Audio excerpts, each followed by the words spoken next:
Well, good morning, everyone.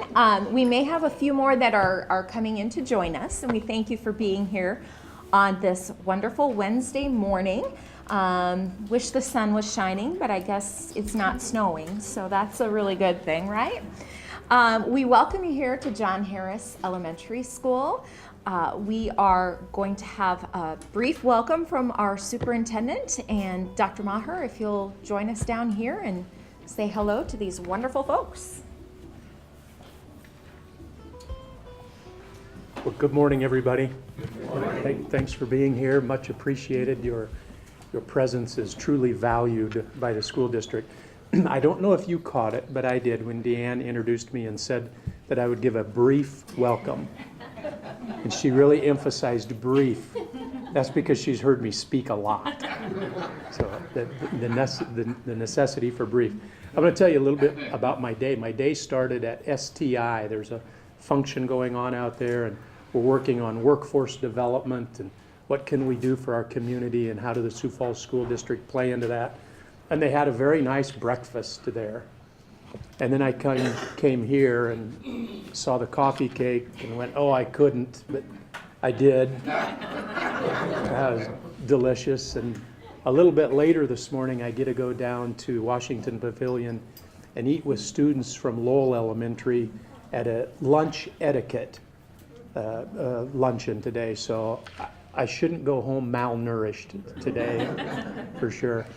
One other story I'll tell you is I got to make sure I don't break into the wrong speech, because on Saturday past, I walked my youngest daughter down the aisle and had a great, thanks. And we had a great family gathering and so forth, and all of the love that comes with those sorts of things. So that was great, and now I get to be here with you, a much smaller gathering than what we had Saturday, but meaningful as well. And here's why I bring up the wedding. Number one, because it's such a great and recent memory, but number two, it brings a whole lot of worlds together with hope for where my daughter and her new husband are headed. And I think in a lot of ways, that's what this group is. It brings a lot of worlds together. Today you're going to get to see a preschool. You're going to get to be in the beautiful John Harris Elementary School. And you're going to bring in all of the wisdom and experience of your years back to us so that we can learn from you and keep those generations in our educational family together. I also know there are a lot of things you could be doing this morning. I know Mrs. Erickson is at Bible study, or she might be here. And so for you to spend your time with us is something that we really value and really appreciate. So thanks for being here with us this morning. That probably doesn't count as brief, but that's about as brief as I get. I hope you have a wonderful day, and I'm going to leave and get on to my next meeting. So thanks for being here with us.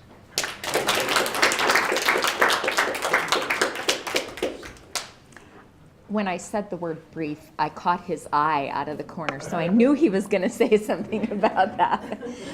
I guess when you work with someone for a while, you get to know them, and you can share those nonverbal cues here and there. So next, we are going to have Nancy Hagen, who is the principal here at John Harris Elementary. Nancy does a fantastic job, and she leads a fantastic school. So we will have Nancy come forward, and I think she's going to share something about maybe one of you out here, shall I say.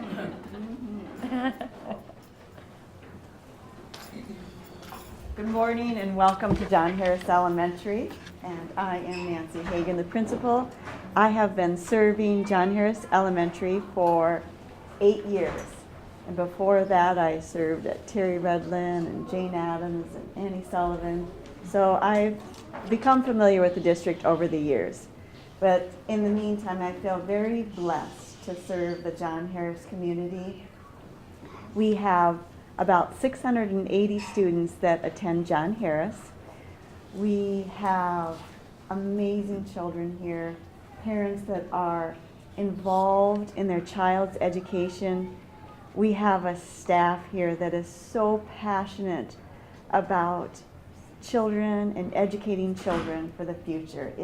It's just a privilege to work here and for the Sioux Falls School District. I do want to welcome one of our guests. As you were moving down to the library, you might have noticed, or maybe on your way out, you will notice the flags in our multi-purpose room or our lunchroom. 5th grade students at John Harris, they all get an opportunity to draw a flag. And those flags are whittled down to 5 finalists, and then the staff and the PTA select the final flag that will hang in our lunchroom. And it is quite an honor for me to have Shirley Stevens here, because Shirley has sewn each of those flags. And it's an honor for me to show those flags and display those flags and talk about those. And Shirley, thank you for coming this morning, and thank you for sewing our flags.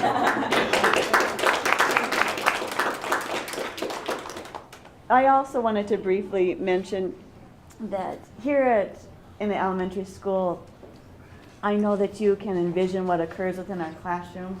We are teaching the kids the fundamentals, reading, writing, mathematics, all of those foundation skills that are so very important for our youngest learners. And yet it's so much more. In our schools, in our world, we're teaching our youngest children to be communicators and collaborators and critical thinking. In fact, this morning on my desk, I had to share a letter that I received from a student. When you talk about communication, this is from a 1st grade student. And I have started a lunch bunch group for kindergarten students. I will eat lunch with kindergarten students 2 or 3 at a time, and we're rotating the students so we all get a chance to eat lunch. Well, this letter is from a 1st grade student. And she says, "Miss Hagen, I love you, but why do you get to eat with kindergarten students and not 1st grade students? What did you eat for lunch? I made a good lunch. I love you, Gabriella." So how could I not make lunch plans with her? So I'm going to connect with her later this week and find a time that I can eat lunch with her. But when we talk about helping our students to develop into communicators and collaborating in this world that they will grow up in, already they're making a statement or a plea for what they would like to have happen in their little lives. So I wanted to share that with you.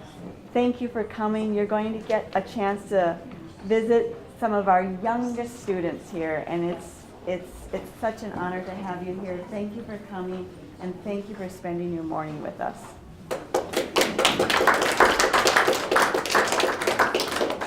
So this morning we put together an opportunity for you to go into our preschool classrooms. Now, the Sioux Falls School District has had preschool for many, many years that has been federally funded. So we serve about 1,068 children, 1,068, 3, 4, and 5-year-olds through early childhood and Head Start. That is a federally funded program, and those children are identified for service because of their socioeconomic status.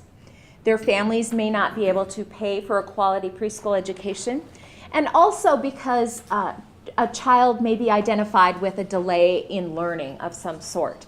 So we have about 1,000 children in our schools who are 3, 4, and 5-year-olds getting that preschool education and paid for by the federal government, or really by all of you, right, through taxes.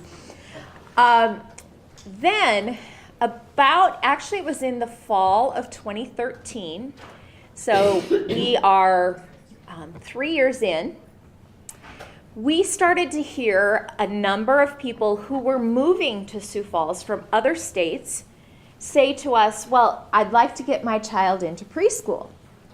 Well, they generally, many of them were recruits for Sanford or Avera, and their child would not necessarily qualify under the socioeconomic status, nor did they qualify as having a learning disability or disabling condition.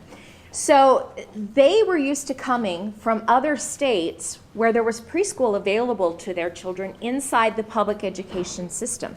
There are 40 states in the country that offer state-funded preschool.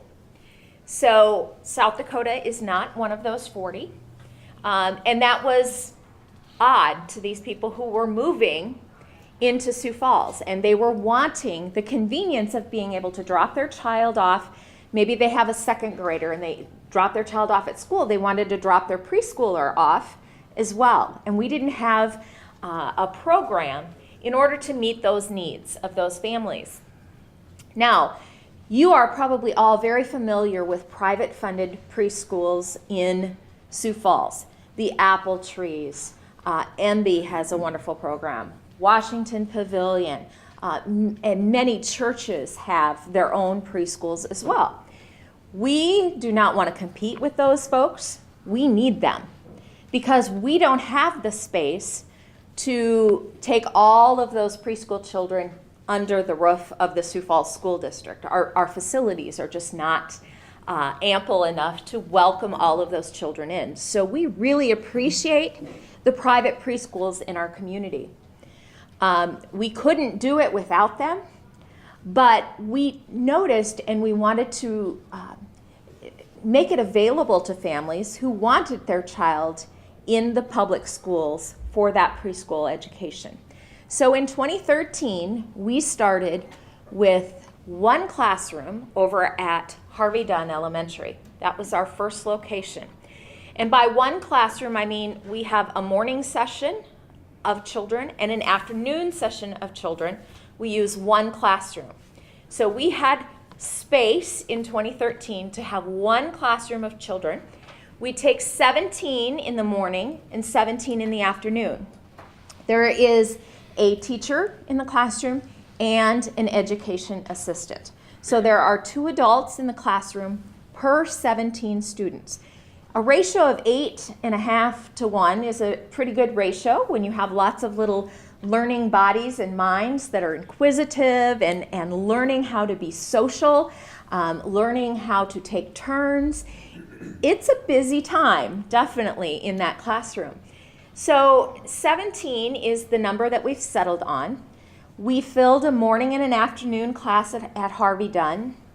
And then we had a waiting list. So in the summer, the following year, we called Nancy Hagen. And Nancy was a little apprehensive to come down to the Instructional Planning Center, wondering why are they calling me in the middle of the summer? Yeah, exactly. What have I done wrong? Right? Well, we met Nancy that day, told her about the number of children we had on a waiting list. We had 21 children at that time on a waiting list. And we were looking for the opportunity to expand that program and open another classroom. Well, as the worlds came together, and thankfully they did, Nancy had some space available, and there was someone in our community that has had a wonderful history of teaching the youngest children. And we were able to talk her into becoming our teacher for us. So in a very short amount of time, we got those 17 children, we got 17 in to welcome them for the start of the fall season. And I think I remember it was like the end of July we did this, and we were working hard to get it rolling in a short amount of time. Molly Wilson is that person. You're going to hear from Molly and see her in action. She is a phenomenal preschool instructor. she was working in the private sector in a preschool, and that preschool closed. And I have never seen so much devotion from someone at that time that the preschool closed that she was operating. We were opening Harvey Dunn, but she would not let those families go out on their own and find another preschool. She was committed to finding a quality preschool that worked for every family that she previously served. So she came over to Harvey Dunn and she wanted to check out our program before she was going to recommend that her families that she had under her wing, that her families were going to come and enroll with us. Just an incredible person, an incredible instructor, wanting what's best for each and every child that she touches the life of. So as I said, that following year then, we were able to ask if she would join us in our endeavors to have a quality preschool, and we are so thankful that she did. Molly now serves as the coordinator of our preschool program. And since that time, we've added a classroom over at Discovery Elementary and 2 classrooms at Sonia Sotomayor Elementary. That's our Spanish immersion school. So students in that program are receiving preschool delivery in English and in Spanish. They're learning the basics like shapes, colors, numbers, those types of things. But part of their delivery is in Spanish and part of it is in English. So since we have 4 sites now, Harvey Dunn, John Harris, and Discovery and Sonia Sotomayor, we decided that it was time to put our arms around that, make sure that every one of our classrooms is doing the same in terms of providing that preschool education. And Molly does that for us, and she does a phenomenal job. She sends some questions out once a week to these instructors, and she copies a number of us, the principals and myself, on that email, asking them, giving ideas to these instructors about how to teach a topic. And I tell you what, I wish I would have had the forethought to have one of those emails here.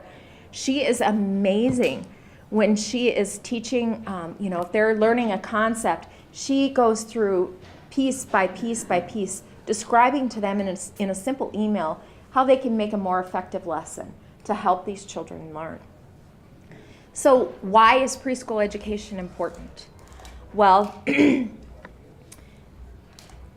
national research would tell you that, let that pass. National research will tell you that children who have a preschool experience do better academically in school.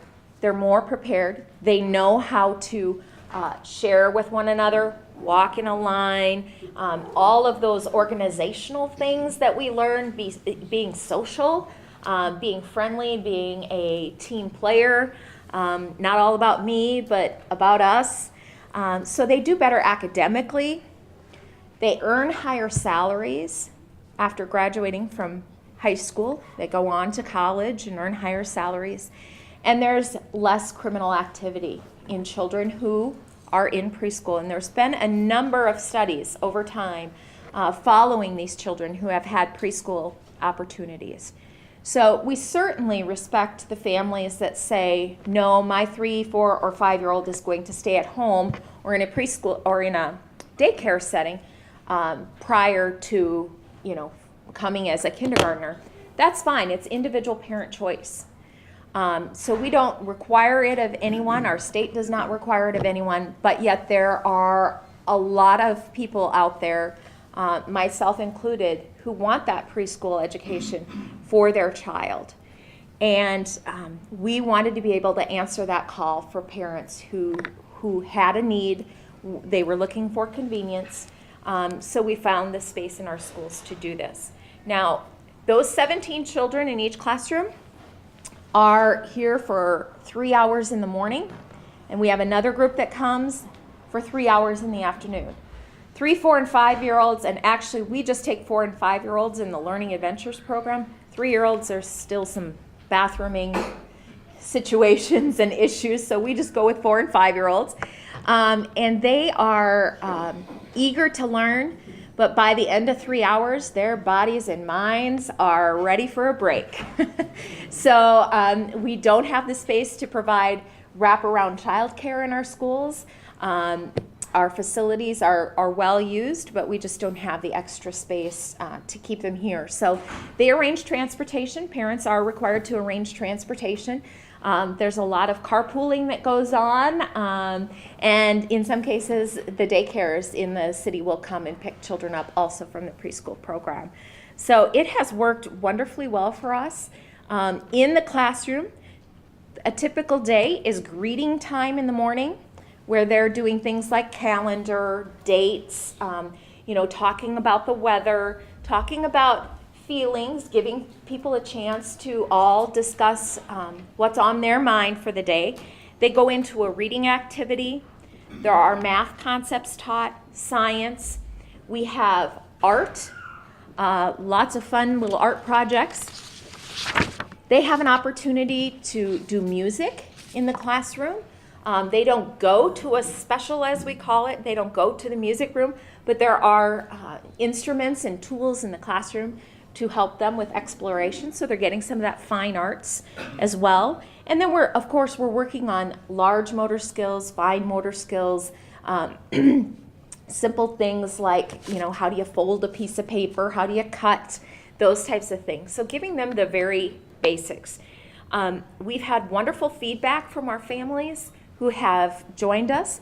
In fact, last evening we had an open house at all of our preschool locations to allow families to come in and see the classroom, get that comfort level, talk with the teacher, ask any questions that they have prior to their enrollment with us.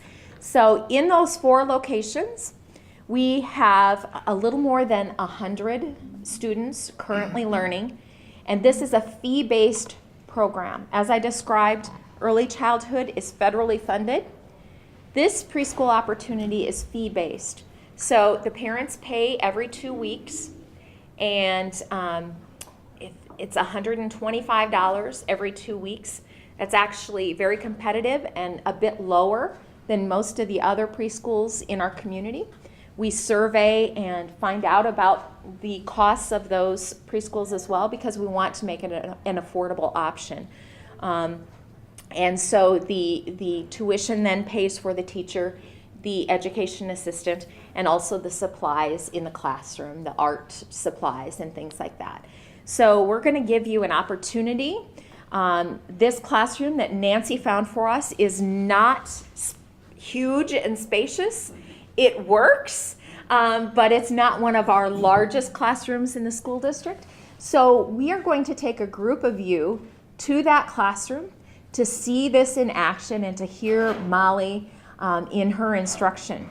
And then on the flip side of that, those of you who don't go with us the first time will have an opportunity to hear from Stephanie Hagen. If her name is familiar, it's because 1 week ago, she was named the Dr. John W. Harris Sioux Falls Teacher of the Year. So Stephanie is a 3rd grade teacher here at John Harris, and what an honor to have a John Harris teacher win the award that is named for the man whose namesake this building is after. So you will hear from Stephanie. So we'll have that opportunity, and then we'll flip opportunities. So those of you who go with us first down to the preschool room will then hear from Stephanie the second time. Our job as a school district is to see children through to graduation and help them be as successful as they can be. And, research, you can argue with it, well, a child should be at home with their parent. Maybe, but how many of those parents are actually at home? Many of them in our day and age are working now. And so what experiences, if the parent is not at home, what experiences do we want to help shape the lives of those 3, 4, and 5-year-olds? Do we want it in a setting where they're learning such things as fine arts and science and things at that early young age?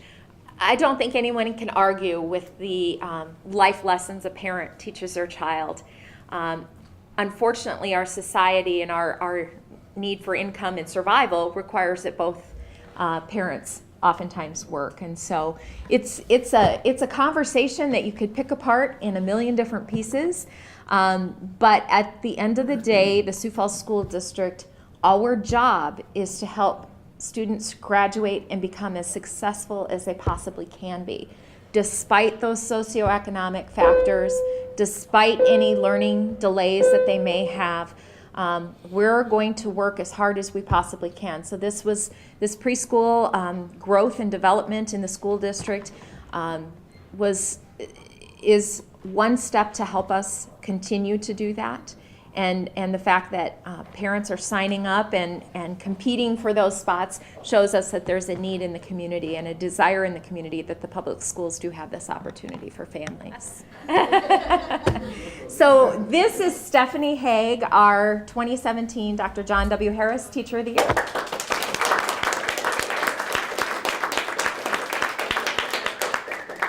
So we are going to take one half of you down to the preschool room while Stephanie talks to the other half.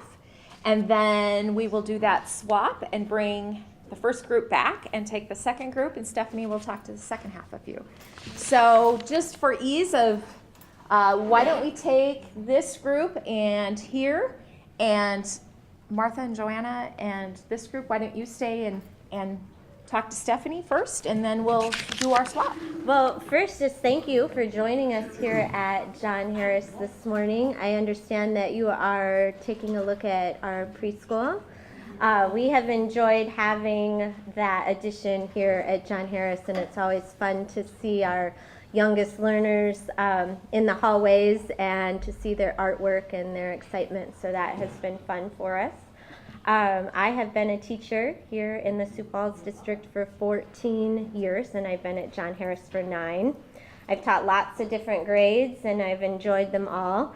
I was just having a conversation this morning with somebody, and somebody who's making a change in grade level, and I have always said that I change things up about every 3 to 4 years, and it's not because I don't enjoy where I'm at. It's just I enjoy learning something new, and I've liked every grade level that I've taught. So I've worked with kindergarten, and I taught reading recovery, so one-on-one with students and helping figure out reading with them on that level, and then second grade, first grade, fourth grade, and third grade. So I am currently third grade teacher now.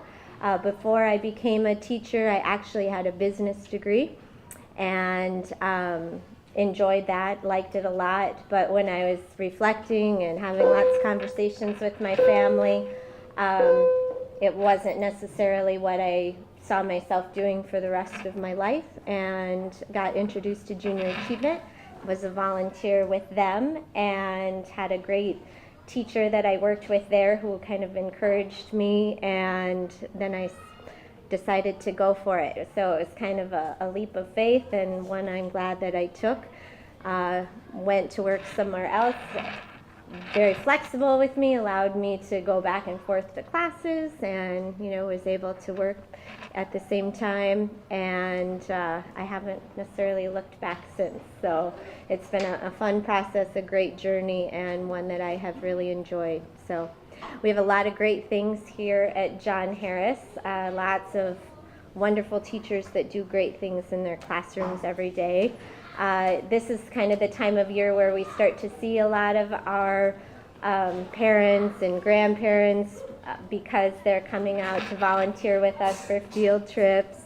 They're mentoring in our buildings. We have classrooms that showcase their work of their students this time of year, and it's always great to see everybody in our buildings. So I think that's something that's great about John Harris, is that we open our doors, as do all public schools and private schools as well. But the more people that we can invite in to see the good things that we do that can serve the needs of our students, I think that just makes us a stronger school community. So in reading the nomination, for Stephanie Hay. There's no shortage of reasons why she was chosen as Sioux Falls Teacher of the Year. Some of the creative programming that she's provided and curriculum that she's provided to students really stood out. And in fact, some of the letters, I think there were 1 or 2 letters that were written by students themselves, talking about some of the projects that she has had them work on. Some poetry, is that right? And Yeah. a coffee house theme. These kids got to do some poetry and some work, and then I'll have Stephanie tell you a little bit more Sure. about that project. Sure. My own children participated in an event, and it was called a Courage Coffee House, and I saw their excitement for that event and how engaged they were, and approached Mrs. Hagen and said, I think that would be kind of fun to do here, and so she was very supportive of that.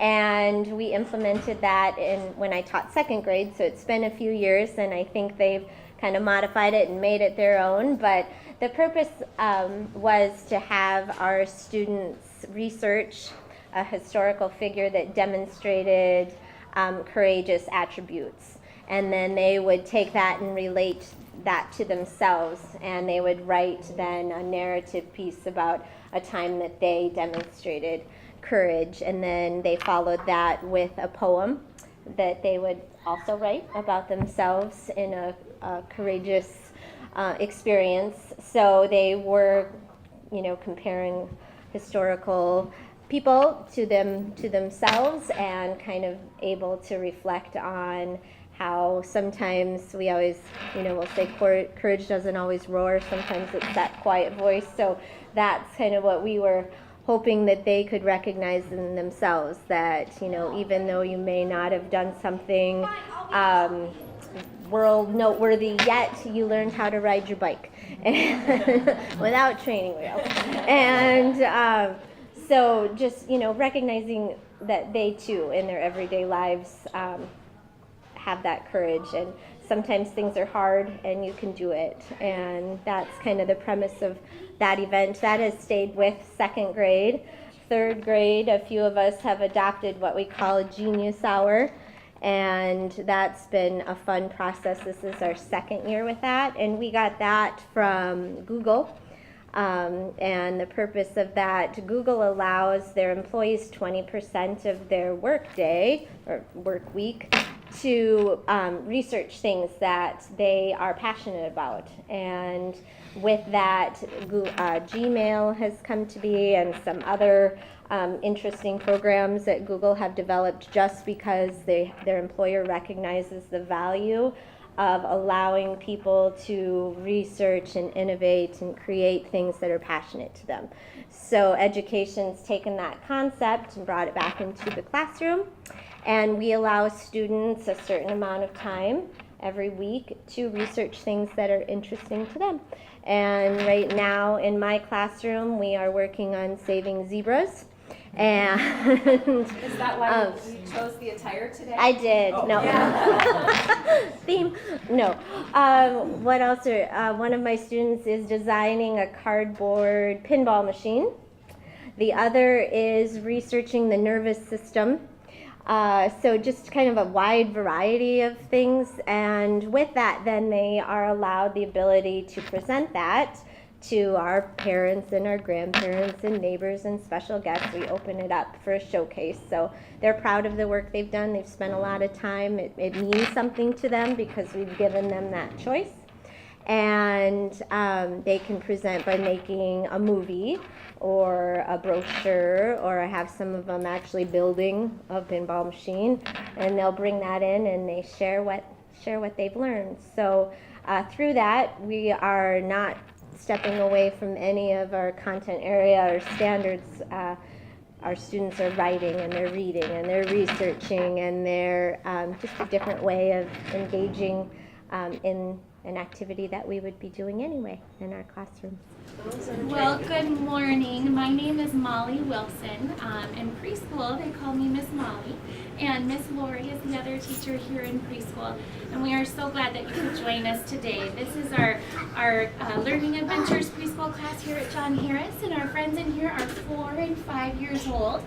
And we just have a lot of fun in here. So we're glad that you could join us. So we have a few things that we wanted to show you this morning. And then we will get to interact a little bit more with you, which we're excited about. So we're going to start by doing our Pledge of Allegiance. So you are welcome to stand and join in with us for that. So,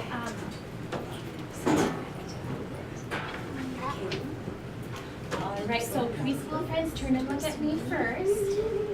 Preschool friends, turn and look at me. Okay, put out your waving hand. That's our right hand. Put your right hand, oh, Jack, remember, turn and look at me first to wave. There you go. Now wave. That's your right hand. Take your right hand and put it on your heart. There you go. Okay, there's the flag. Here we go. Show me your nice still bodies and feet. Okay, here we go. I pledge allegiance to the flag of the United States of America and to the republic for which it stands, one nation, under God, indivisible, with liberty and justice for all. Very good job. Thank you, Max. Okay, Miss Lori, here we go. Jack and Jill went up the hill to fetch a pail of water. Jack fell down and broke his crown, and Jill came tumbling after. All right, very good.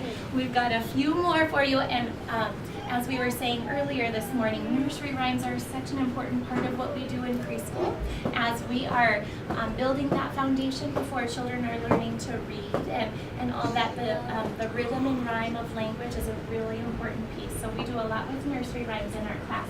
So boys and girls, are you ready for Humpty Dumpty? Here we go. Humpty Dumpty sat on a wall. Humpty Dumpty had a great fall. All the king's horses and all the king's men couldn't put Humpty together again. Okay, here we go. Let's do Hickory Dickory Dock. Hickory dickory dock, the mouse ran up the clock. The clock struck 1, the mouse ran down. Hickory dickory dock. Good, here we go. Let's do 1, 2, buckle my shoe. 3, 4, open the door. 5, 6, pick up sticks. 7, 8, lay them straight. 9, 10, let's do it again. 1, very good 2, job. buckle my shoe. Alright, you ready for Jack? Be nimble. Okay, this is Jack. Be nimble, Jack, be quick. Jack jumped over the candlestick. Very good. Okay, get out your oars. Are you ready? Row, row, row your boat gently down the stream. Merrily, merrily, merrily, merrily, life is but a dream. Very good job. Preschool friends, you may sit down on your bottoms.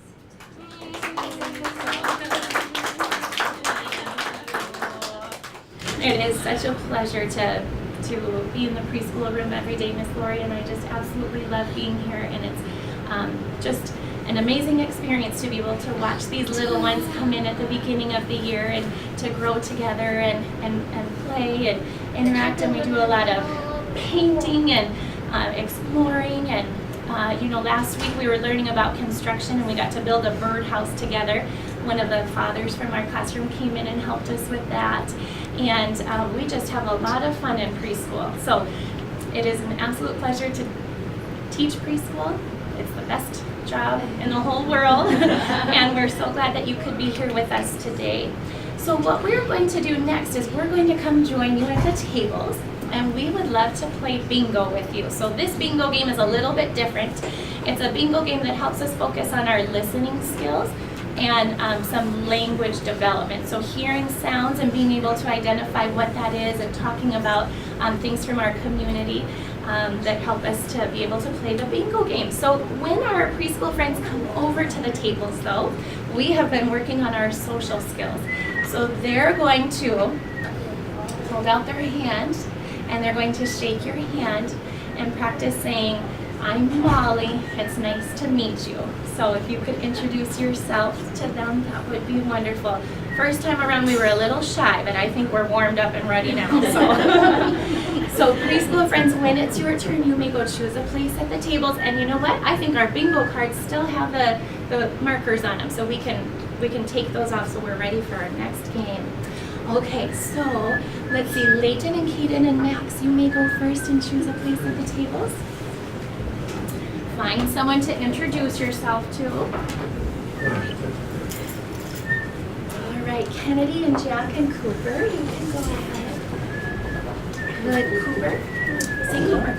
You can sit there, but first we'll meet someone new. Hi, Marcia. Nice to meet you too. If you would like. All right, Ellie and Krisha and Lily, you may go choose a place to sit. Find an adult to introduce yourself to.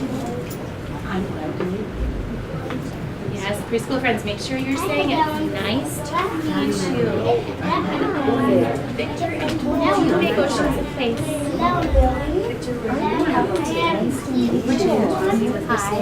I'm Melody.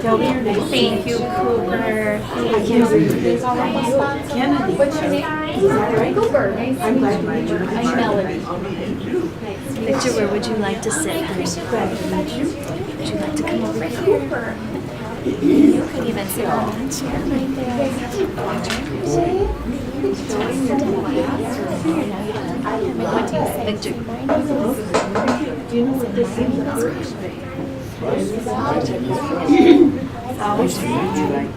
Want to sit with Miss Lori? Would you want to sit with Miss Lori? Is everybody ready?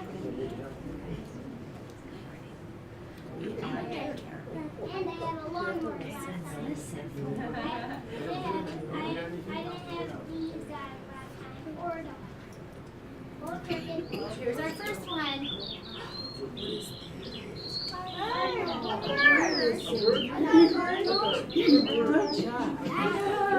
We've been talking about how we've been hearing more birds lately that it's spring. Just hard to know. Okay, here's the second one. That just means time for the next one. Let's hear it again. This one.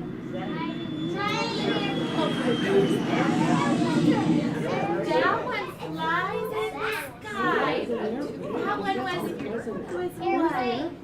Kaden, which one did you say that was? Airplane. Airplane. But it was not an airplane. It was a helicopter. It was not a helicopter. Teresa, that one was the airplane. I'm too big, I think. Oh, listen to those children. It's weird how they think they're playing at the park. I think so too. They're playing at the park. Do you have a picture of children playing at the park? We have a pool, don't we? Did you have it last time? And it's swimming like the last time I did. They have a hot tub and a splash. Oh, what's that?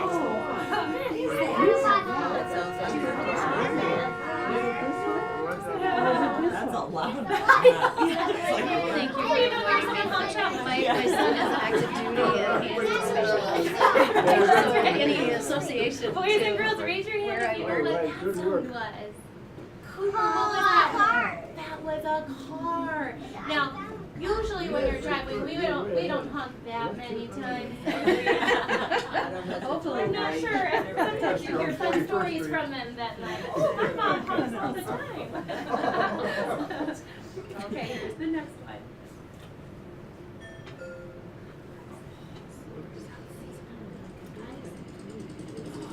A helicopter. This one is in the grass. It helps Summertime. It helps.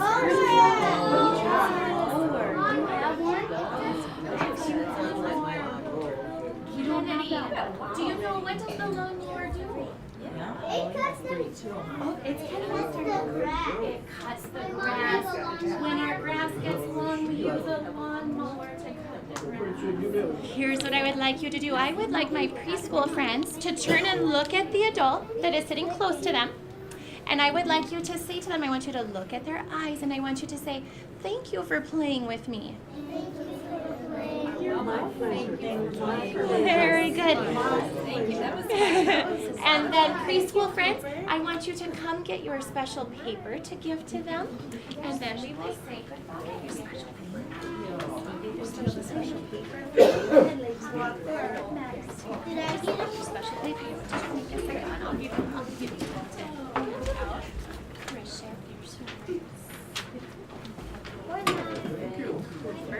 And make sure you say thank you for coming. Say thank you for coming. Thank you very much. Thank you very much. Thank you. Nice to meet you. Would you like to go get this one? This one, Jeff.